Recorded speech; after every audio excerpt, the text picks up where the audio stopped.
We all heard the news about how we lost a hero last week who gave up his life so that others could live. Tampa Police Department Master Patrol Officer Jesse Madsen willingly gave up everything, doing what he loved, and now it's time to give back. Let's show his family we won't forget.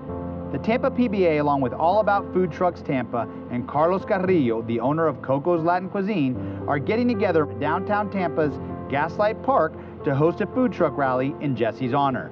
All proceeds will go to the family. Whether it's a taco, a burger, or anything in between, every bite honors a man who gave us so much. We hope that you'll join us next Sunday to celebrate Jesse and his family.